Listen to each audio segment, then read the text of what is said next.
I'm gonna hit that from starting.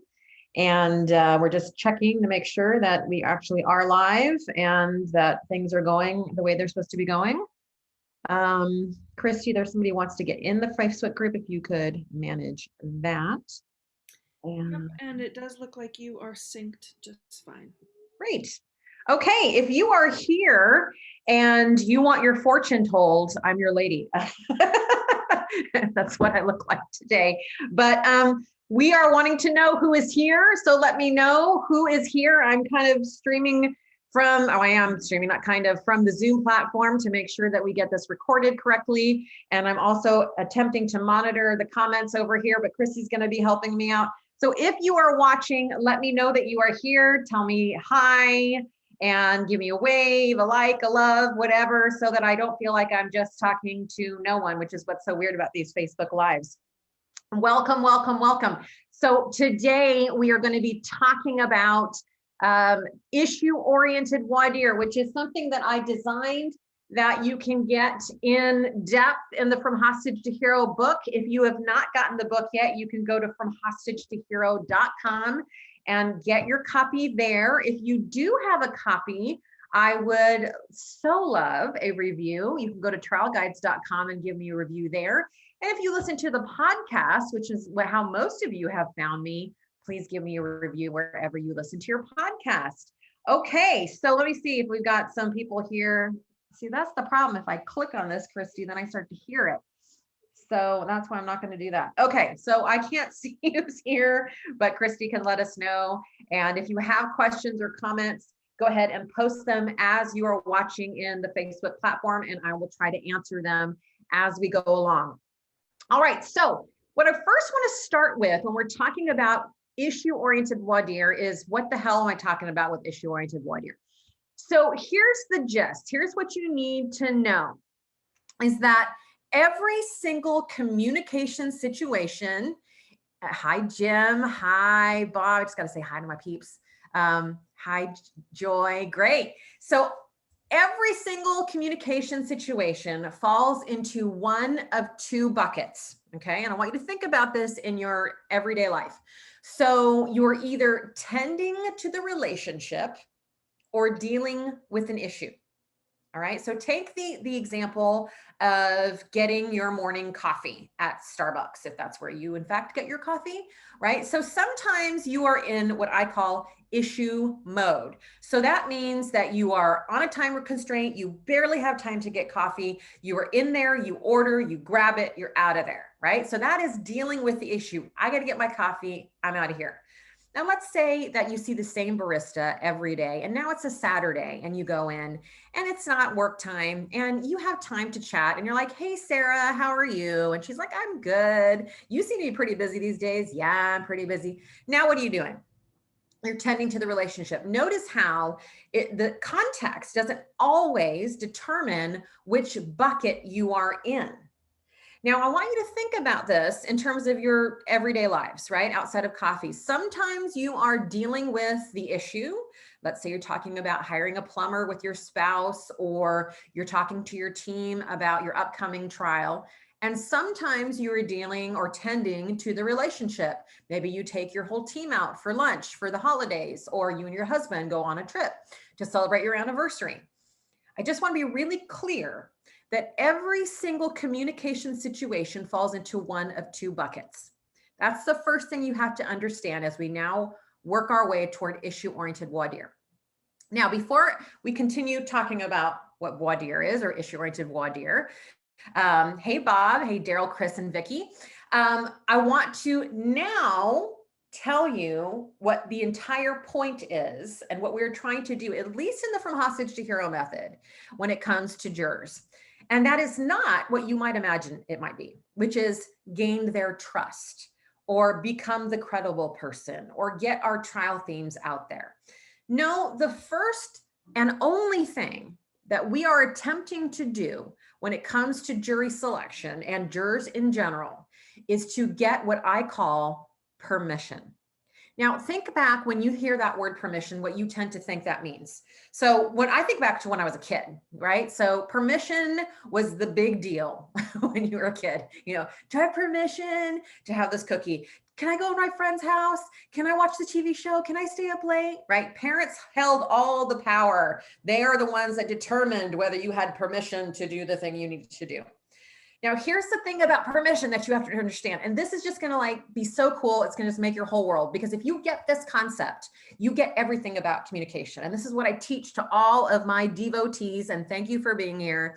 Hey, Mike, Chrissy and Ken. Permission is what it's all about. Even though we are no longer kids, we now still function in a world where people give or withhold their permission. And here's the difference. Now it's nonverbal. Now it's nonverbal. So permission, I'm going to, and you might want to write this down, I'm going to define it this way. Permission is how receptive someone is to us or a message. And I'll say that again. Permission is how receptive someone is to us or our message. And again, if you're here, let us know you're here. Give us a like or a wave or a hello. All right. That is the number one goal. You can think of permission like a door, right? So let's say that you're on this side of the door, you and the jurors are on this side of the door, and trust, belief in your case, a verdict is on the other side of the door. Permission is the door, meaning you won't get over to your verdict. You will not get to trust. You will not get to all the things that you want unless that door gets open. You need receptivity with jurors, and you need it fast. When we talk about trust, trust takes time to build. You do not have time to build that trust. Will you have it by the end of trial? I certainly hope so. And my method shows you how to do that. But at the beginning, you do not have the time to gain the jurors' trust to do what I'm going to ask you to do. But what you do have time to get is their permission, which means their openness to hearing you out. Now, if you're following me so far, if you're joining us late, we've covered every communication situation falls into one of two buckets, either issue or relationship. And that the number one thing to get about communication, the bottom baseline, is permission, how receptive people are to you and your message. Now, here's the thing you have to remember about permission. It's not static. You can think of permission as like a thermometer. It's this thing that goes up and down. It's like taking the temperature of the room. When you have lots of permission, you can get away with lots of things. You can swear, you can do all kinds of things. When you lose permission, you can get away with little to nothing, right? So think about it as that thermometer goes up, the temperature of the room, it's warm, inviting, people are talking, but then you stick your foot in your mouth and then boom, it drops down to the floor. So it's something you're constantly monitoring with anyone you're speaking to. Today, we're just talking about jurors in general. All right, so if permission is the goal, right? How do we get it? That's the next question, is how do we get permission? Well, I'm going to suggest that the number one way that we gain permission with jurors or anyone else is to meet them where they are. So when you meet people where they are and you give them what they need, permission begins to increase. And yet we have a very unusual idea about how this works, right? We want to use the golden rule in communication. The golden rule is treat people the way that you would want to be treated. And in terms of kindness, the golden rule is incredible. In terms of communication, it doesn't work so great, because oftentimes the way that we would want to be communicated with is not how other people want to be communicated with. So we've got to use the platinum rule. The platinum rule says treat people the way they want to be treated. Now, people always ask me, well, how do I know how people want to be treated? Well, non-verbally, of course, they'll tell you non-verbally if you know what to look for. That's why so much of my work is around nonverbal communication. But when it comes to jurors, we've got it so much easier. We don't need to read their nonverbals. I don't read jurors' nonverbals. I read your nonverbals. I teach you how to communicate nonverbally. But why don't we read jurors' nonverbals, at least initially? Because we don't fucking need to. Why? Let's go back. issue versus relationship. What are jurors there for? Now, it was so interesting when I asked this question on Facebook on Monday, because so many of you, when I gave the option of issue versus relationship, you said relationship. I'm going to suggest that that is not what they are there for. Now, I know that's how you've been trained, especially those of you who've been to TLC, right? Relationship is king, relationship with jurors, relationship rapport, all of that. And I am not saying that that is wrong. What I'm saying is that all communication comes down to one thing, and that is timing. What is needed now? So I'd like you to put yourself in the shoes of your typical juror. So they get their jury summons, weeks, if not months before. And I want you to just think about what that's like for them in that moment. They open up that jury summons and they're reading it. I'm telling you right now, the number one thing on their mind is not, yay, I get to have a relationship with Mr. or Mrs. Attorney. Oh, hell no. They're looking at this going, are you fucking kidding me? They look at their calendar. Jesus Christ, this is not good. How am I going to work around this? Right? That's what their first thing is. Notice how all of that is issue. When they get to the courtroom, if they ever do, what is there now? What is now? Are they now ready for relationship? Oh, hell no. They have two questions and two questions on their mind. What do I have to do and how do I do it? Outside of how do I get out of doing it? But if I have to be here, what do I have to do and how do I do it? Now, notice that both of those things are issue oriented. I gave this example yesterday with the H2H crew. By the way, those of you who are like, what is the H2H crew? Am I not in that right now? No, right now you're in the big Facebook group for our From Hostage to Hero Facebook group, which is where we get to talk about the book, where we talk about the podcast, and where you get to ask me, the author, and the podcaster questions. The H2H crew is our private paid subscription where you get to work with me one-on-one on all the things we're going to be talking about today. So yesterday on the H2H crew, I gave the example of, oh my goodness, it just left me. What was I just saying about, what was I just saying? Kevin, line, chemo brain. Oh my goodness. Okay, I gave an example in H2H crew. I'm going to, let me think. Issue versus relationship. Give people talking about permission, and they just got there and they're thinking, what do I need to do and how do I need to do it? Yes, but there was something specific. Thank you, Christy, that I was thinking about that question. Well, anyway, it'll come to me. All right. So here's what we have to remember is that jurors are there for, oh, I know the example. So we're talking about when I like at a party and people play games, right? So I don't love games in general. And the reason I don't like games is I don't play a lot of games, so I don't know the rules. And so if you get me wrangled and sat down and like, no, sorry, you're playing this game. The first question that I have is, what are the rules? How do I play this game?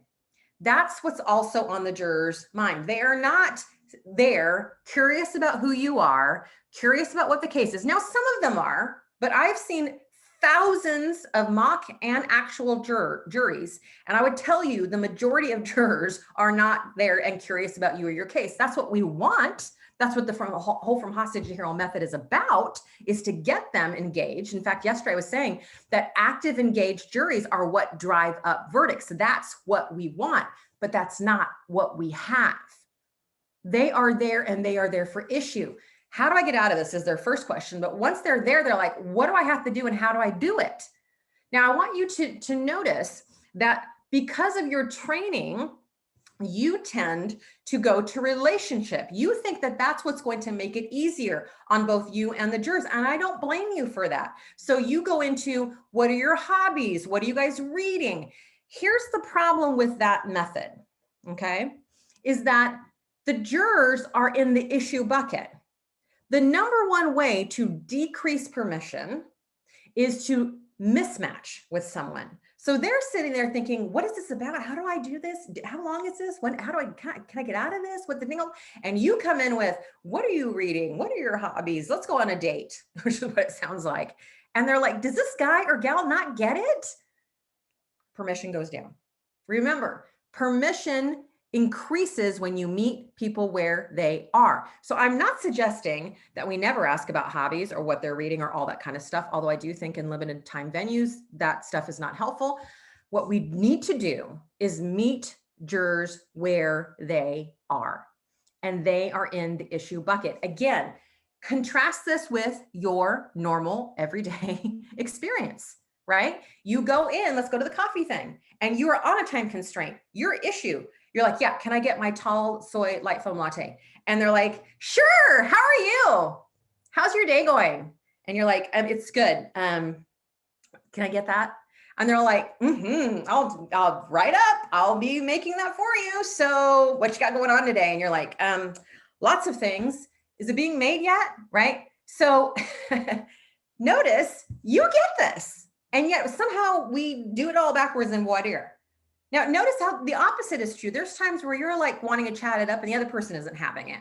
This is called mismatching. And this is where all communication goes wrong, is because we're not reading what people need. And jurors, we don't even have to read them. We know, those of you who've been in court even once, that jurors are not there for a relationship. Now, if your goal is to get to a relationship, I'm still going to suggest that you have to go through the issue door. It's the door that you have to go through to get where you want to go. Why? Because when you give people what they need, permission goes up. Now they're receptive to you. These people have watched TV. These people have been tort reformed. They think you are the slimiest slime of the slimes, and that you're there to charm the pants off of them, to lie to them, to do everything you can to win your case. So the minute that you get in there and you're like, hey, how's it going? They're like, see, I was right about him or her. Notice the difference though, when you come in and you go, thank you for being here. This case involves, boom, and you go right to the issue. Jurors are like, oh, finally, I've been waiting sometimes 8 hours and someone's finally going to tell me why I'm here. Listen, we tell jurors how important they are. They don't feel important. They've had to be forced to come there. They have to go through the metal detectors. They get that little sticker, that button that just says juror. They're told they can't talk to anybody. They have to ask if they have to go to the bathroom. They have to watch this Diane Sawyer thing that could care less about. The magazines are out of date. They're waiting for hours and hours. The coffee sucks. Finally, they get in the courtroom just to meet someone who's like, hey, baby, what's going on? It doesn't work. It doesn't work. Okay, so this is what I want you to get. Now, in addition, the from hostage to hero method is all about the premise that jurors feel like hostages, right? They're forced from their lives, plucked from them, dumped in a courtroom, and told to do this thing they have no interest in doing. Asking hostages what their favorite, book is like taking an actual group of hostages and asking what their favorite ice cream flavor is. It doesn't square with where jurors are. Many of you have heard me talk about the SCARF model and how the brain is under attack when it comes to jury selection, right? SCARF standing for status, certainty, autonomy, relatedness, and fairness, right? So their status is under attack. Why? They have to speak in public. Most people don't want to do that. About private things, certainty is under attack. They don't know how this works. They don't have any way to really navigate this. Autonomy, can't choose to not be here. Relatedness, don't know anybody. Fairness, I don't want to be here. I'm supposed to be at work. So the juror's brain is under attack, and your job from the beginning is to calm that shit down so that we can get them present and aware and invested in us and our case. Now, if you're with me so far, that every communication situation falls into one of two buckets: issue or relationship. Jurors are in the issue bucket, that what we're after is permission, okay? And that the way we get permission is to meet people where they are. That now brings us to issue-oriented voir dire. Now, before we talk about what issue-oriented voir dire is and how to put it together, let's first talk about how you tend to view voir dire in general. That was my second question to the Facebook group this week. And that was, what is the purpose of voir dire? And it was very interesting to have all these different answers to that question. And so what I'm going to suggest is that, and not even suggest because this is true. The other way that you've all been trained is that Voir dire is a process where you find your bad jurors and you kick them off. And that is the goal of voir dire. If you can get some other things to happen, great, but that is the primary purpose of voir dire. And I'm going to ask you how that's serving you. I'm going to use a sports analogy, which we all know is going to go bad because me and sports do not mix. But I'm going to ask you to imagine that you are holding tryouts for a basketball team, right? And so instead of running them through the plays, hopefully I'm saying that right, or having them do layups or whatever the hell else you would do in a basketball tryout, you instead sit them all down and you say, okay, who here hates basketball? Yeah, I know there's some of you out there that hate. Who here would never go to a basketball game no matter how much you are paid? Who here thinks basketball players are paid too much money? Yeah, I know you guys are out there. Who here thinks this about basketball? And then you go, you guys are out. And then you look at whoever's left and you're like, all right, let's go to the championships. There's a lot on the line, people. And you've never even talked to the actual people who are going to play in the championship game. I ask you, how much sense does this make? Now, it has been what's the word that I'm looking for? Oh, we're all loosey-goosey now. It has been the biggest issue of my life in this method, that people have somehow gotten the impression that we don't look for bad jurors in the H2H method. Nothing could be further from the truth. Listen, if you go back to the basketball analogy and you start running them through the plays and watching them do their basketball things, you're going to know real quick who is a good player and who should not be on your team. The people who should not be on your team will not be on your team. We're not going to overlook the bad jurors. Hell no. But what we're going to do in the process is we're going to find our team to help us win the championship. And this is the piece that I think is missing. Now, I'm going to stop just a minute and read some of the comments before we go into actual what issue-oriented voir dire is. Hey, Paul. Joy says, my scariest jurors are the ones sitting silently with their arms crossed through voir dire. Yeah. And let me take a moment there, Joy, and talk about that, because this doesn't always mean what you think it means, right? This just means issue-oriented juror. They just want to know what they have to do and how to do it. So this could be your best juror, but this isn't the easiest juror, is it? We like this juror, the juror who's looking and doing lots of this, right? But this juror is also the one that's very dangerous, because they could be thinking this person's full of shit, but because I'm a nice and polite person, I'm going to nod my head. This is why I don't read juror body language, because it doesn't tell us the truth. I remember having a juror many times, but one particular time, do this the whole time in a criminal case where we had 6 jurors for 4 hours. Can you imagine plaintiff attorneys? But anyway, I started in criminal defense. What awakening that was when I came over to plaintiff world, and you guys get like 20 minutes, maybe an hour. So the whole time he's sitting like this. And we go to lunch and the attorney says to me, I'm really worried about that juror, just like Joy said. And what do you think? I said, I don't know what to think, because you haven't asked him a single goddamn question, right? We hadn't even approached the juror because he was so scared of his body language. We go back in there, we ask him a question. He's a perfect juror for us. He was awesome for us. Okay, so this is the issue, is we make up stories about body language. Okay, Vicky's saying, so true. I've been a juror twice. Yes, thank you, Vicky. Paul, while we talk about issues, they are checking us out. If we are believable, how we talk about the issues, how genuine, authentic, sincere we are starting a relationship without asking personal questions. You got it, Paul. Exactly right. So we're not saying that relationship can't be built. We're saying relationship is built by meeting people where they are. Now, sometimes, many times, I wouldn't say many times, but in our mock juries in Portland, we will have a morning jury and an afternoon jury in our studio classes, or when I'm working one-on-one, and we'll have a very relationship-oriented jury in the morning, and they're all laughing and talking, and then total issue-oriented in the afternoon.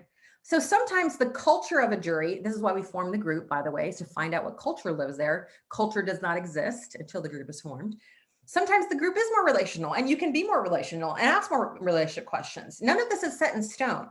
But in general, we know that jurors are in the issue mode, at least when they get started.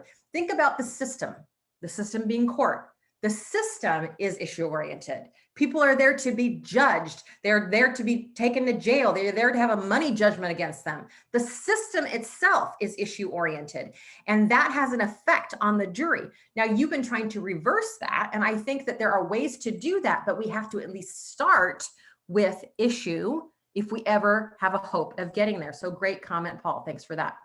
Okay. Issue-oriented voir dire, what you're all here to hear about. All right, so here is how and why and what and all the things you want to know about issue-oriented voir dire. So when I'm working with a client, what I say is, look, the jurors need to know what they're there to do and how to do it. So issue-oriented voir dire is all about making voir dire about the issues in your case, which should sound very familiar to many of you. But instead of throwing the issues out on the jury and seeing where the bad apples are, what we're going to do first is really get clear about who our good jurors are. Because if we are not clear about who they are and the things that they believe, then we don't know where they are or how to find them, right? If I asked you in your case, who's bad for your case, you could rattle off and, for 30 minutes, the juror that you hate and you do not want on your case. But if I ask most of you, who do you want on this case? You'll go, I don't have to think about that. This is a problem. Listen, what we're asking the jurors to do is a big fucking deal. And it's hard to do. And they're sacrificing a lot to do it. We want the best people possible. And the only way that we're going to get the best people possible is if we know who they are and go looking for them. So here it is. Write it down. It's also in the book. Write it down. The first way to put what I call an issue-oriented voir dire, a voir dire that focuses on the issues in the case, is to create what I call an issues or fears list. What are all the things that are wrong in your case? I want everything on that list. I want, the fact that the plaintiff was seen mowing the lawn, they got footage on that. I want the fact that they were a stripper in their former life. I want the fact that the medicine isn't great in the case. I want the fact that you're worried about tort reform jurors. Everything that keeps you up at night, I want on this list. In fact, it is required for you to even work with me. You got to come in day one. What's your fears list? I want to hear it. I want to see it. Then we go to what I call the ideal juror profile, right? This is probably going to be the most important document of your life for this trial, okay? So on this document, you have all of your fears. So let's say one of your fears is client was caught on video mowing their lawn after they said, they couldn't do much or whatever. And so you need to put on this list in sentence form, this is what's so important about this, a belief that your fantasy juror, your juror that will save your ass, will fly out of their mouth. Like if you just said to the jury, my client was seen, you wouldn't do this, by the way, but let's just say you were saying, my client was seen mowing the lawn after back surgery. What do you think about that? The statement that would fly out of your juror's mouth is the one that would save you. So for example, it might be my ideal juror would believe that even after being injured, people still want to live as normal lives as possible. And in this case, he wanted to still do his part to keep up the house because his wife is having to shoulder most of the burdens. Or even something simpler, like men want to feel helpful, even if it hurts them physically, right? Or whatever it may be. And you should have several. Now notice they are in sentence form. So you go through each one of your fears and you have 3 or 4 sentences that negate or nullify that fear. Meaning if every single juror on your panel, you ask this question and their answer was one of these ideal beliefs, you'd be like, I'm good. I got this locked up. Now notice how as you go through your fears list, and your fears list should at least be 8 to 10 things. I've seen them with 30 or 40 things, and then we have a little bit of problem, but at least 8 to 10, 6 to 12, somewhere in there. Now you have 3 or 4 statements. You should have 2 or 3 pages full of beliefs. Now notice how it's not demographics. It's not women, age 40, whatever. It's like this, these are the beliefs my juror, my ideal juror would have to hold in order for me to win this case. Not even win, but have at least a chance of winning, right? This is my, you know how they have you do things when you're single and you're like, write out all the things on your ideal husband. This is your ideal husband, ideal wife, ideal juror list. But instead of going brown hair and, no, black hair for my ideal and brown eyes, that's my honey. Instead of having all those physical characteristics, it's here's all the beliefs that this person holds. Now, here's what's so great about this. Once you have that ideal juror profile, now voir dire becomes a breeze. Why? Because now you go and you look at those things and you say, okay, my ideal juror believes that men want to feel helpful even if it hurts, that even when you're in pain, you still try to live, the strongest people still try to live as normal life as possible, whatever. You've got all these lists, or these things listed. Then you ask yourself, okay, what would I have to ask my jurors to see if they believe this? Now notice what we've done. What we've done is we've created voir dire backwards. We started by the questions, or I'm sorry, the answers. Here's all the answers to our questions. Now, what would I need to ask in order to see if they believe these things? Now notice it's not what do I have to ask to make them believe these things? Look, they're either going to believe them or they're not. That's how we get to our bad jurors, by the way. So what's so great about this is not only does it help you create your voir dire questions by knowing what you're going after, because this is the thing. When I work with people years and years ago when I first started, they'll go, what do I ask in voir dire? What should we do in voir dire? And I always used to say, well, what do you want to know? That's what we ask. What are you trying to get at? Now, this is what you're trying to get at. Now we actually have something we're working toward. We're trying to find out where these people are. Where are the people who believe these things we put on our list? And here's what I know for sure. They exist. They always exist. I've never had a case where they didn't exist, ever. Now, as you ask these questions, right? So you say, why might someone, let me ask the group. And in this case, you're going to learn that the injury caused quite a bit of back pain for the plaintiff. Let me ask the group, why might someone continue to do things that causes them pain when they're already in pain? And the jury saves you. Well, because they want to act normal. Well, if they're a male, probably because they want to be helpful and they don't want to be helpless. They give you what is on your list. It's happening. I've had so many people say, I tell them all the time, the jury has everything you need. The jury has everything you need. And I had so many clients come back and go, sorry, you drilled that into our head over and over again during the studio weekend. It wasn't until I got in front of that jury and they gave me everything that I need. I was like, she's so right. She's so right. But they can't give you what you need unless you know what you need. You've got to get so clear on here is the person that I'm looking for, so that you ask the questions, and then as they answer, now something magical happens. Because if you have this ideal juror profile, you hand that over to your paralegal or your co-counsel, whoever can handle that for you, or your jury consultant. And as you're asking the questions, they've got one sheet per juror of ideal juror profile, and they're just going, yes, no, yes, no, yes, they believe this, no, they don't, yes, no. What a great way to evaluate your voir dire on where these people stand. And obviously the people who don't believe those things, well, hell no, they shouldn't be out there mowing the lawn. The hell's wrong with them? Not our juror. But you find the bad ones and the good ones. H2H is not just about finding the good jurors. It's going in with a clear idea of who those good jurors are, which actually makes it even more clear of who the bad ones are.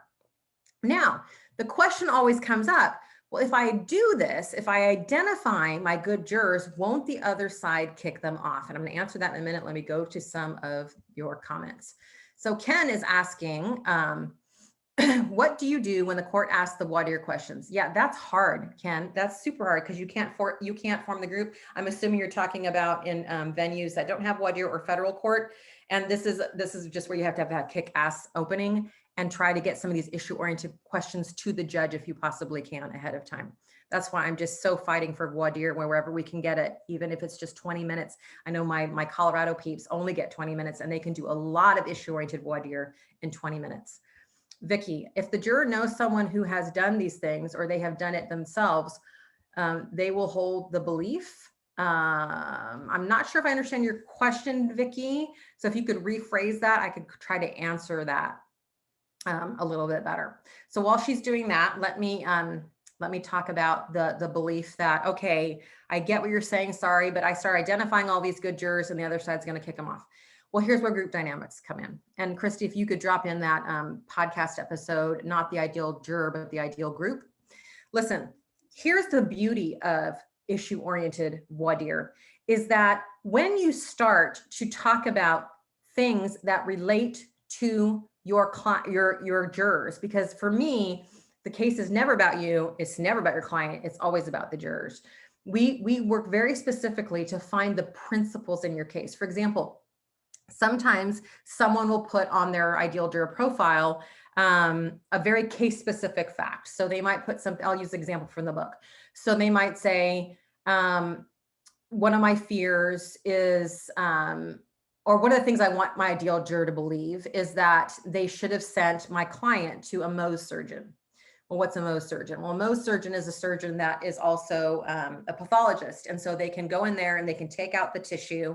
And especially in hard to reach areas like this was in the ear, they can go in there, put it under a microscope, see if they got all the cancer tissue. If they didn't, they can go back and they can keep going. And that's really the safest option. And that's not what happened in this case. That wasn't even suggested to the client that a Mohs surgeon would be the right thing.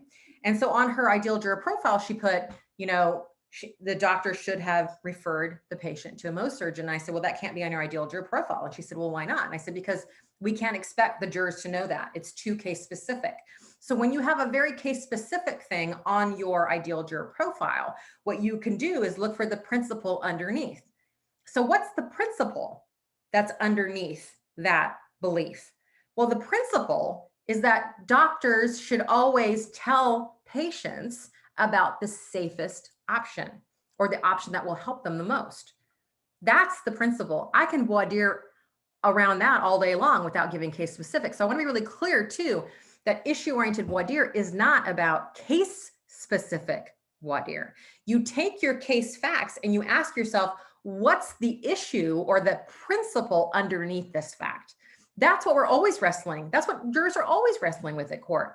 And that's why every case connects to every juror. Why? Because principles, as Stephen Covey says in 7 Habits, are eternal. They cannot be broken. And guess what? As a civil plaintiff attorney or criminal defense, you stand on the side of principles. Automatically, you fight for what's right. You fight for honesty. You fight for transparency. You fight for responsibility.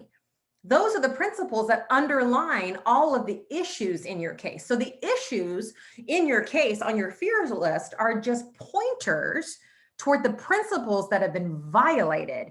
And jurors, when they get that principles are violated, that's when they rally for you. This is why I do not want to see you wasting your time on hobby questions and all that bullshit when principle questions are so much juicier and amazing. And you have the best conversations around that. What should doctors do when there are 2 different options? Jury's going to tell you, safest option. Yeah, what's important about that? Well, because it's patient's life is at stake. This kind of voir dire is so much easier for you to do. Why? Because jurors do all the heavy lifting. And by the way, this is where you get investment. So many of you, when you go to voir dire, you're looking for information. You're information gathering. You're swirling around. What was your experience? Did you heal? Did you use insurance? Thank you. Or, did the insurance pay? Whatever. What was your experience? We just swirl around information gathering when what we want to do is investment. Investment happens when we get to the meat. What does it mean to be betrayed by your insurance company? What does it mean when a doctor does not uphold the Hippocratic Oath? What does it mean to our society when a company allows products to market that haven't been tested and hurts people?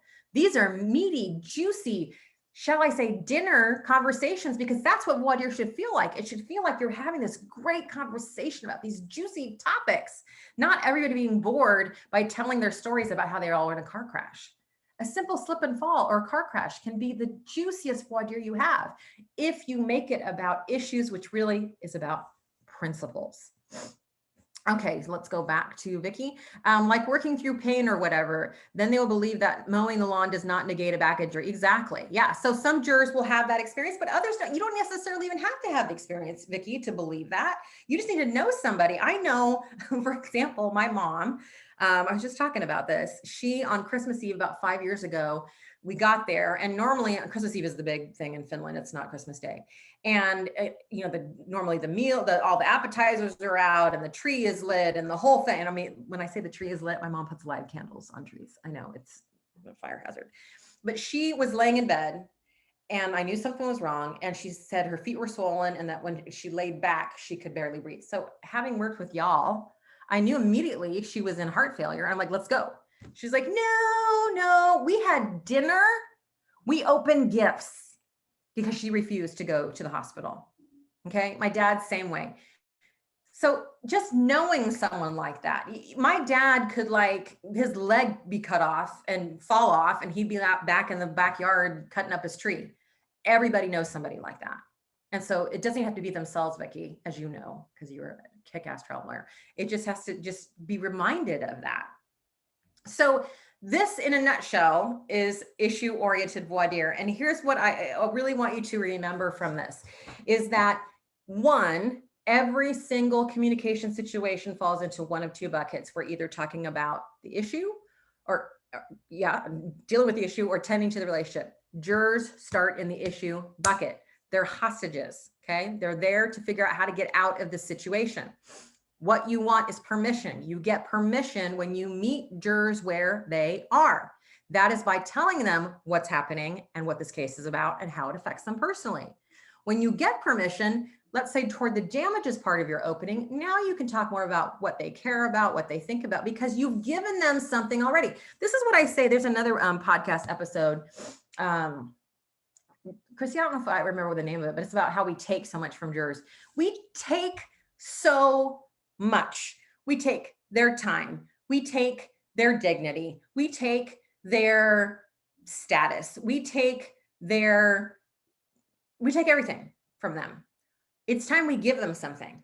If the first thing that you come and when you come in court is you give them information, I mean, talk about them not being the most important people. They don't know anything. I mean, think about military clearance. You know, the higher your clearance, the more you know. Jurors know nothing. It's like they're in on an inside, or they're not on an inside joke. And they're like, what is this all about? And everyone's talking about things and using terms I don't know. What if you were the one person that were to stand in front of them that day, 6 or 8 hours after they got there, and finally fucking give them some information and say, thank you for being here. Here's what this case is about. So I'd like to talk about blah, something case specific, and of course, something specific to them, which every case is about the jurors. Every case, every juror has ridden in a car. Every juror has walked on a sidewalk. Every juror has been in a hospital. Every juror has used a product. Every case is about the juror. Your permission is going to go through the roof if you are the person who stands in front of them. I remember, again, this is in the book, the case about the anesthesiologist who was molesting patients. And my client did a beautiful 1.5 hour issue-oriented voir dire, just, you know, what this case is about and what, you know, talking about all the issues in the case. And the opposing counsel, he gets up, he literally drags over this like big podium, almost like a desk, puts his elbows on it. He's like, so what books have you guys read lately? And I thought, we won, we're done here. And we did it. We got the biggest recorded verdict ever in that county. Okay, going back to the group versus the ideal juror. So I'm not sure if I finished my thought there. When you form a group, now the group is going to gel around the principles in the case. One of the needs in Maslow's hierarchy of needs is belonging. So when you get the group, this is also why I nail so heavily that voir dire is a group exercise, not an individual exercise. So many of you go down the line and just interview or interrogate jurors one by one, which makes no sense to me.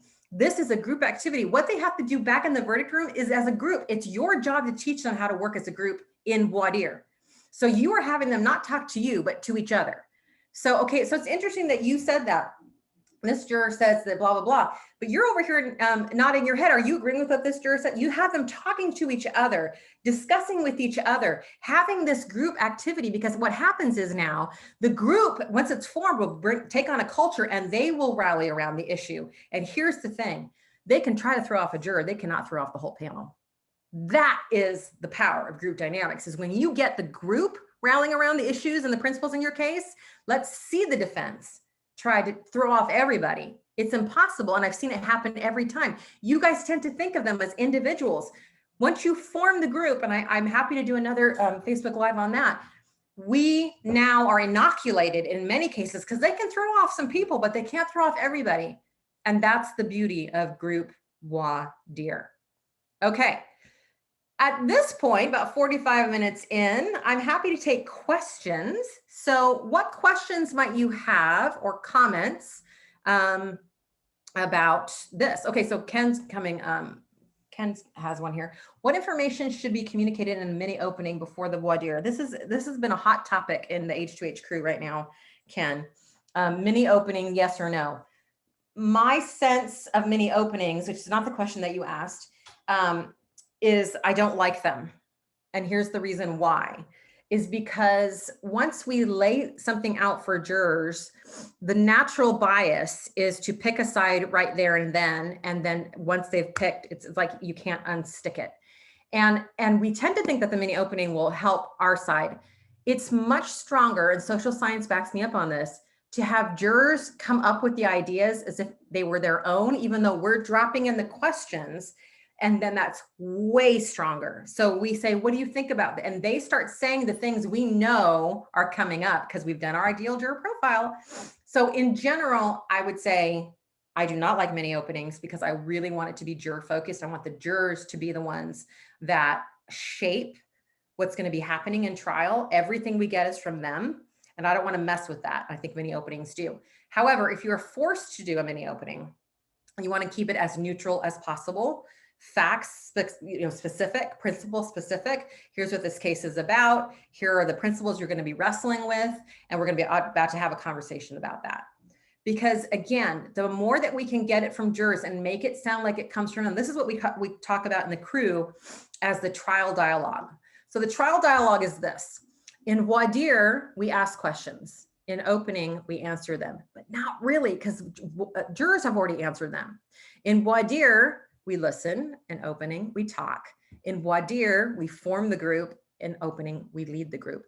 And so what we're doing in voir dire is we are sourcing the opening from our jurors, meaning the jurors, the opening lives inside of them. We're sourcing from them what we're about to say. So for example, and you may have heard me say this again, because I love this case, in the dram shop case in Texas, Midland, Texas, that I worked, that was the $100 million case. We asked the jurors, we said, what are some of the ways that as a society that we have come together to prevent drunk driving? Because we knew we were going to say that bars have a part to play, but what we wanted to highlight is that everybody has a part to play. So some people said, well, I remember when I was in high school and we had the Mothers Against Drunk Driving, like, okay, so social programs like Mothers Against Drunk Driving. Some people said, oh, like, billboards. Yep. What about as parents? What have we done as parents? And somebody said, well, I told my kids, I don't want you drinking, but if you do, you call me, you do not get behind the wheel. I will come pick you up. You will not be in trouble, but do not get behind the wheel. So we had a great conversation around that. When it came to opening, we looked at the jurors, not me, of course, the attorney, and said, bars can prevent drunk driving, and the good ones do. As parents, we've taught our kids, and he looked straight at the juror and he said, not to drink and drive. That if they drink, they call us because we'd rather them be safe than dead. and tear just came down her face. I mean, that juror was like, oh my God, you have me. Now, why is that so strong? Because our opening was sourced from the very things the juror said. So I want to keep that clean. I may change my mind on the mini opening. I've been thinking about it a lot, but I want the jurors to give me all of their gifts so then I can weave that into an opening that I give back to them. And they look at me and they go, I said that. That was something I said. And when you do that, I've not seen it not work yet. The jury, I mean, this was a conservative jury. We had 3 juries over the week, and conservative Midland from Craigslist jurors.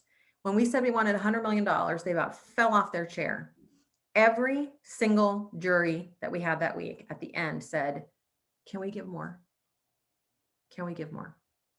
Why? Because it became their case. And that's what issue-oriented voir dire does. It makes it about the jurors. It makes it about what they are there to do. It makes them feel important. Why? Because I'm sourcing it from them and giving it back.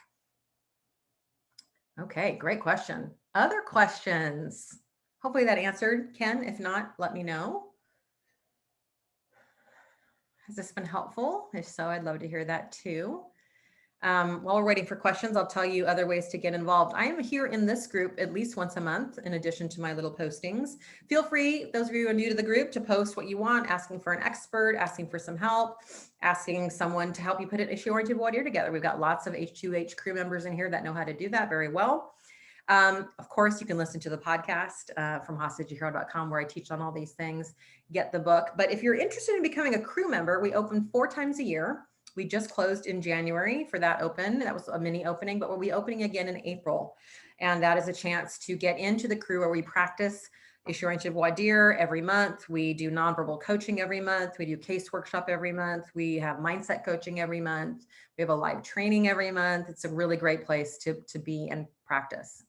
You're welcome, Ken, my friend. Thank you. Other questions that you have? I know it's a lot of information to give and a different way to think about voir dire. And again, I want to just continue to reiterate, we're not kicking off our bad jurors. It's just we're walking through a different door. We're doing the tryouts, right? And we're seeing where the good players are, and the players who don't want to play or are terrible players, of course, are not going to get on our team. It's just in this way, we're also looking for the goodies, the people that are going to become those heroes. Because I have found the more that we make the jurors involved, and by the way, this takes a lot more trust of the jurors. You know, Michael Cowan of Trial Lawyer Nation podcast, an excellent trial attorney in San Antonio, Texas, he just posted a video on the H2H crew yesterday where he talked about how he was preparing for trial. And he said, this time was so different than any other time because of all the mindset work he's done, and how he trusts the jury and he trusts the judge. And he knows that once they hear his story, that the people that are there to help will help. And I say this in the book, I say what we focus on, we create. Go looking for bad jurors. That's what you're going to find. Go looking for people who can help you, and they'll show up. I know they will. I've seen it happen over and over again. This is not a Pollyanna thing. We're going to come armed with who these people are, and we're going to throw off the people who don't fit our profile. But we definitely want to be looking and believing that there are people out there, because I really believe that juries are the thing that are shaping the world that we're living in. And we need to tell them that. They are the people that get to shape how we live in society and what we think is right or wrong. And that's a big job. And once they get that, through our issue-oriented voir dire, not just us telling them, they want to step up because they want to have a part in their communities and in the role that they play. Mike is asking, adjust to individual voir dire. Yeah, so this works for, like, let's say, I remember in Rick Friedman's propofol case that I was there assisting on, he was only allowed juror by juror voir dire, which is terrible. Although I love that judge, love you, but I know her personally. I don't know why she did that, but once we were done with one, couldn't talk to them. They couldn't talk to each other, that whole thing. So that does negate the group aspect. I'm not super concerned, nor do I think it works to hide our good jurors. I just don't think it works. I think even an individual, which I'm sure is part of your question there, Mike. I think even in individual situations where you can only talk to one juror, other jurors are hearing, I'm assuming they're in the same room. If they're not, then it changes my answer. Now with Zoom, who knows? And you're building a tribe that way. You're building a tribe that way, even because you're showing what the group believes, even though they can't. So you can use some language. So you heard what this juror said. I'm interested in your thoughts. Oh, so it sounds like you agree with, right? So you can use some group formation language, even if they're not allowed to talk to each other, and so on and so forth. I would still use the issue-oriented voir dire, absolutely, to answer that question. Ken is saying, we have 200-word mini opening, then juror questionnaires, then individual voir dire with initial questions read by the court. Lawyers get to ask follow-up questions. Well, that just sucks. Where are you, Ken, my friend? I want to know where you should not be practicing law. No, we're glad that you're practicing law. Yes, so the jury questionnaires, I would make those as issue-oriented as you could possibly get. Same with the individual questions, if you can submit those. And then your follow-ups is where it's all going to happen. By the way, I have another podcast episode on the 3 follow-up questions that you only need. You can have a 2-hour, you can have 4-hour, 8-hour conversation just using these 3 questions. And they are as follows. What was that like? / what is that like? How important is, or what's important about? And then, which is not a question, tell me more. Those 3 questions will get you follow-up. And especially with principle oriented, how important is perfect. So if you ask a juror, and did your insurance work with you? If, let's say it's a bad faith case or something, and they said, no, they didn't. They made the process terrible. How important is that the insurance companies make that an easier process? Oh, it's a great way to get to a principle. Paul, I'm still concerned about not being able to have some bad jurors left on the panel. Well, you might have some bad jurors left on the panel. And this isn't a guarantee that you only get your ideal jurors, my friend Paul, my adoring friend Paul. And because you will. I mean, take the anesthesiology case. We had a woman on there who was like, I mean, she didn't say this, but she might as well have been like, what was she wearing? The woman who was molested while under anesthesia. I mean, she was just a terrible juror. We left her on. Why? Because the group inoculated her. They were like, every time she talked, they turned, they rolled their eyes. This is the power group dynamics, is that if you've got, especially if you don't need if you need what's the word that I'm looking for? Unanimous verdict, then this wouldn't work. But if you only need 9 out of 3, you can leave some bad jurors on because your group's going to carry the day. That's the power of group dynamics. So this, I've never seen a jury ever, Paul, with this method or anything else where it was like, okay, all jurors are for us. It just doesn't work that way. There's going to be some that are or totally bad. You've got to read the group. In fact, if I do jury selection now, I don't do it that very much anymore. The only reason I'm there is to watch group dynamics, because that is something that you need a really trained eye to do. But y'all know how to do it now with your ideal juror profile, so I don't do it as much. Pittsburgher. Oh yeah, Pittsburgh.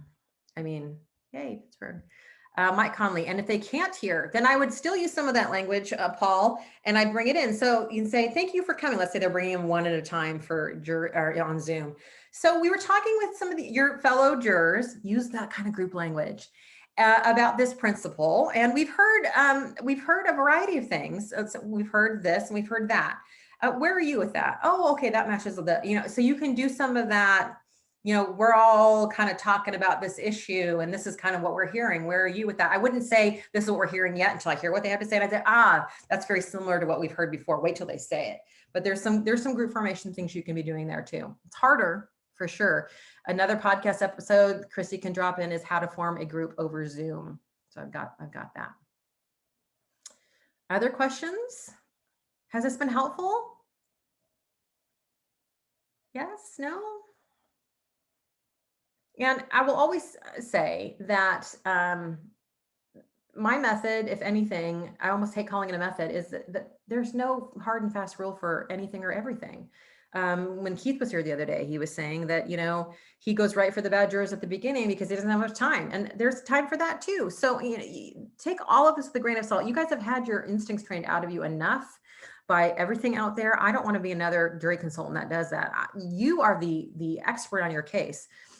This is just, I think, a way to engage and make the case about the client or about the jurors and really have some fun. People love issue-oriented voir dire. Coach June in the membership was saying that he does issue-oriented voir dire from the very beginning, and it informs everything. It informs his depositions. It informs everything. That document, I'm telling you, most of you wait till the last minute and put your voir dire together, but that document makes everything easier in the entire trial because now you know what beliefs you're after, and that helps everything. This is delicious. Vicky, do you know me or what? Because I say that all the time. Love it. Hey, Lena, love you. And thank you. Great. All right. Well, we are at the hour. Again, if you want to get in the H2H crew, which is rocking. A lot of those people are here. They get me all the time and they're here. Go to fromhostagetohero.com, get on the wait list so you know when it opens again in April. We have so much fun over there. Yesterday, we had a whole training on saboteur. I'm about to post a video on there for you H2H folks. So make sure that you're over there today to watch my video, your video assignment. Okay, well, that's it for February. March, I will be back. If there's something you want to hear about in March, just let me know. I'm happy to talk about anything in these free Facebook Lives. So if you're like, sorry, there's something in the book or group dynamics or, jury leaders, let's talk about it. Just post in the group and we will chat there. All right, love you, my friends. Sorry about my mishap, but I kind of like my badass hair. I don't like when it's going to fall out. I'm not sure I'm going to love the baldness, but I do like this. Very easy to get ready. All right, my friends. Love you all. Talk soon.